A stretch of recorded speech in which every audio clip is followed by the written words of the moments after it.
Now before going to solve exercise 1.6 हमें ये दो जो फॉर्मूला है उसे याद रखना है। सबसे पहला फॉर्मूला है ए यूनियन बी होता है A plus B minus A intersection B, लेकिन हम इसे ऐसे नहीं लिख सकते, हमें आगे एन लगाना पड़ता है, right. N of A union B is equal to N of A plus N of B minus N of A intersection B. अभी फॉर्मूला आया कैसे और कहां से आया, चलिए वो देखते हैं। ये है और ये बी है, ओके। तो अगर हम ए यूनियन बी करें तो क्या मिलता है, ये ए है वो तो पूरा का पूरा आएगा, सही है। उसके बाद जो बी है वो भी पूरा का पूरा आएगा, लेकिन ये जो ए इंटरसेक्शन बी है वो दो बार आ जाएगा, ए में से भी एक बार और बी में से भी एक बार। तो अगर हम एक बार ए इंटरसेक्शन बी माइनस कर ले तो हमें क्या मिल जाएगा, पूरा ए यूनियन बी। सो ऐसे ये फॉर्मूला आया है, आगे एन लगाना पड़ता है। वैसे ही हम ये फॉर्मूला 3 वेरिएबल्स के लिए भी लिख सकते हैं। 3 वेरिएबल्स के लिए हम लिखेंगे N of A union B union C. तो सबसे पहले तो N of A plus N of B plus N of C, सही है। उसके बाद हम दो की पेयर लेके उनका इंटरसेक्शन माइनस कर देंगे, तो क्या हो जाएगा, minus N of A intersection B हो जाएगा, minus N of B intersection C हो जाएगा, and minus N of A intersection C हो जाएगा। दो की पेयर आ गई, ए और बी की आ गई, बी और सी की आ गई, और ए और सी की भी आ गई। अब क्या करेंगे, लास्ट में तीनों का इंटरसेक्शन लेके ऐड करता है, n of A intersection B intersection C. ये हो गया हमारा formula n of A union B union C का, और ये था n of A union B का। आप इसे छाप ले या 5 बार लिख के रख ले। अब हम एक्सरसाइज 1.6 सोल्व करने में ये दो फॉर्मूले और वेन डायग्राम का ही यूज करेंगे। तो अब मैं क्वेश्चन नहीं लिखने वाला हूँ, अगर आपके पास टेक्स्ट बुक है तो आप उसे अपने पास लेके बैठ जाए और क्वेश्चन खुला रखें। मैं एक बार यहाँ से पढ़ लूंगा, लेकिन आप क्वेश्चन वहां से भी पढ़ लेना, क्योंकि मैं यहाँ पे लिखने में टाइम नहीं वेस्ट करूंगा, डायरेक्ट आपको मैं उसे सोल्व करके समझा दूंगा।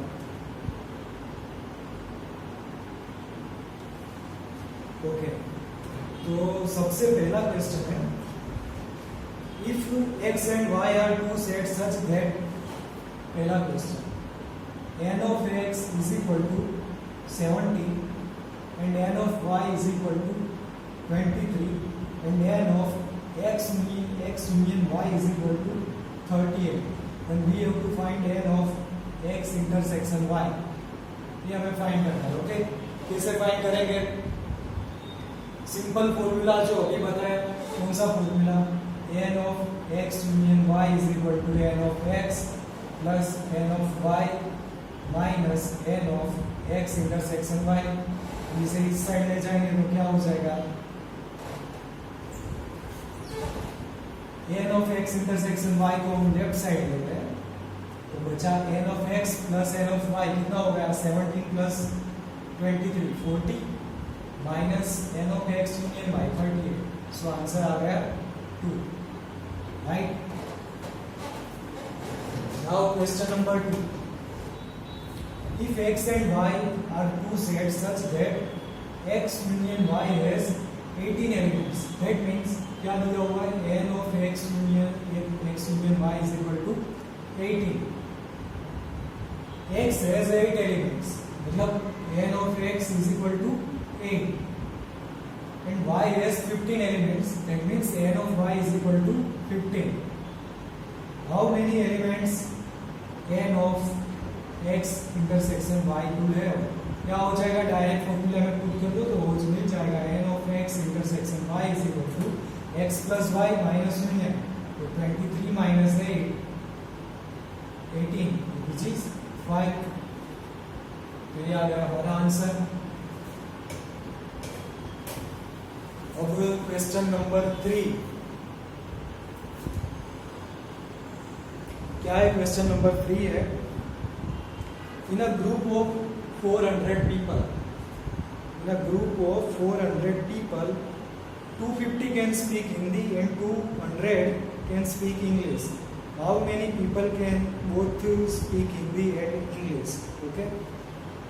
तो सबसे पहले तो मैं क्या, हिंदी वाले को एन ऑफ एच से रिप्रेजेंट कर दो। एन ऑफ एच कितना है? 250। इंग्लिश वाले को एन ऑफ ई से रिप्रेजेंट कर दो। एन ऑफ ई है 200। और क्या दिया हुआ है? Group of 400 people.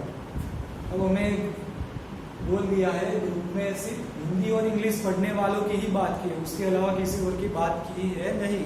तो जो भी ये यूनिवर्सल सेट हमें दिया हुआ है वो हो जाएगा एन ऑफ एच यूनियन ई। और इसकी वैल्यू कितनी है? 400। तो हमें फाइंड करना है ऐसे लोग जो दोनों हिंदी और इंग्लिश दोनों बोलते हो। तो कैसे उसे रिप्रेजेंट करेंगे?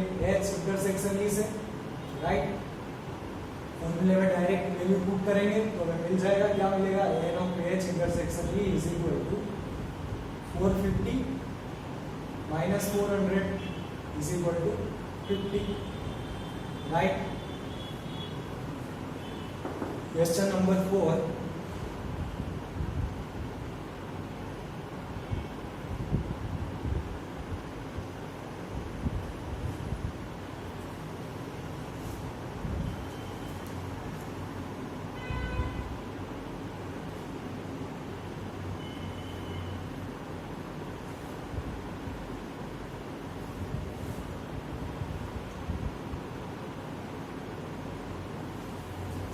okay, so what is in question number 4 given? If say S and T are two sets such that S has 21 elements, that means n of S is equal to 21. T has 32 elements, that means n of T is equal to 32.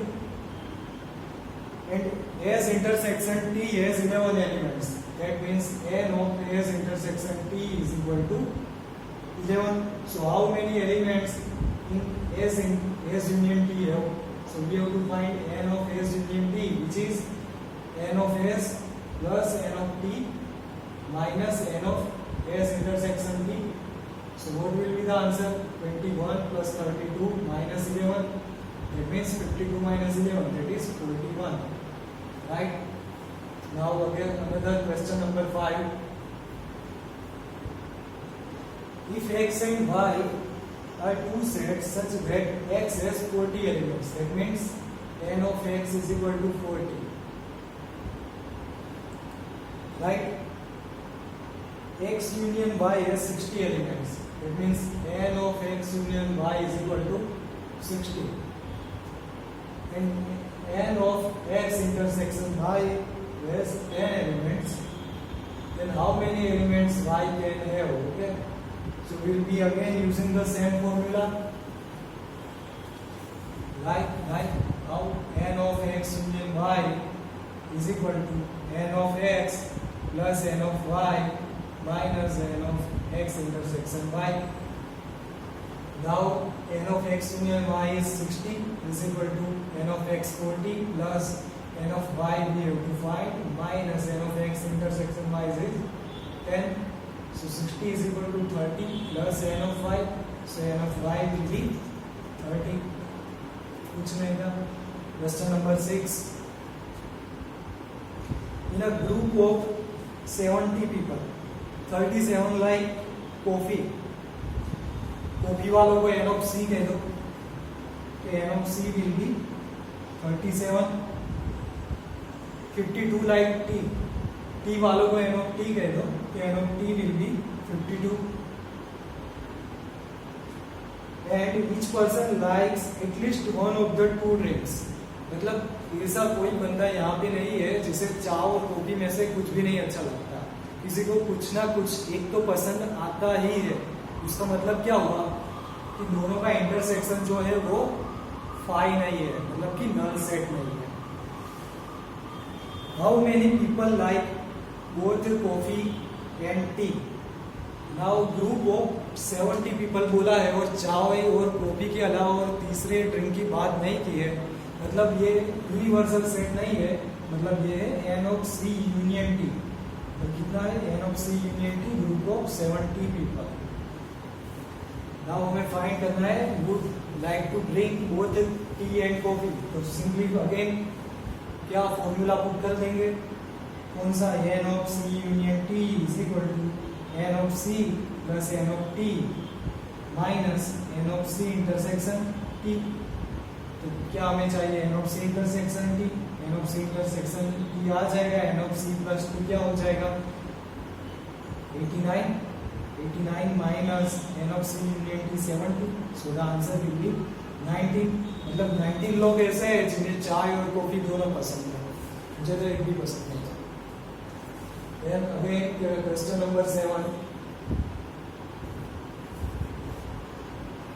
in a group of 65 people 40 like cricket, जिन्हें cricket पसंद है उन्हें N of C कह दो, N of C is 40। 10 like both cricket and tennis, now tennis वाले को T कह दो and क्रिकेट वाले को C, then N of C intersection T is 10। How many like tennis only and not cricket? How many like tennis? How many like tennis means N of T we have to find, and how many like tennis only and not cricket? Tennis only and for intersection and not cricket, it means C dash। ये क्या भी find करना है, और क्या ऊपर कुछ दिया हुआ है, group of 65 people, that means N of C union T is equal to 65। चलिए शुरू करते हैं। तो क्या हो जाएगा, सबसे पहले N of C union T का फॉर्मूला लगाएंगे, तो N of C plus N of T minus N of C intersection T। Now N of C union T is 65, N of C is 40, N of T we have to find, and N of C intersection T is 10, so N of T will be 65 minus 30 which is 35।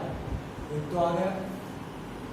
Now we know the one formula, N of A intersection B dash, N of A intersection B dash is N of A minus N of A intersection B। So similarly N of T intersection C dash is equal to N of T minus N of T intersection C। Now N of T is 35 and T intersection C is 10, so the answer will be 25। So 25 people are like to play tennis but not cricket। अब next question यहाँ पे तो नहीं आएगा, रुको sir.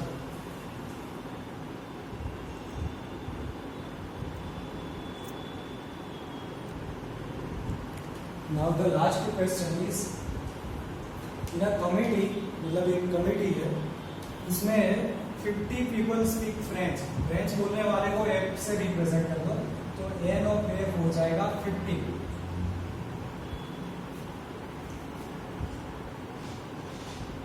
20 speak Spanish, मतलब Spanish वाले को S से रिप्रेजेंट कर दो, then N of S will be 20। When 10 speak both Spanish and French, मतलब both Spanish and French, it means intersection। How much? 10 people। So we have to find at least one of those, how many speak at least one of those two language, मतलब ऐसे लोग find करने हैं जो दोनों में से at least one language को बोलते ही हो, या F बोलते हो और U बोलते हो।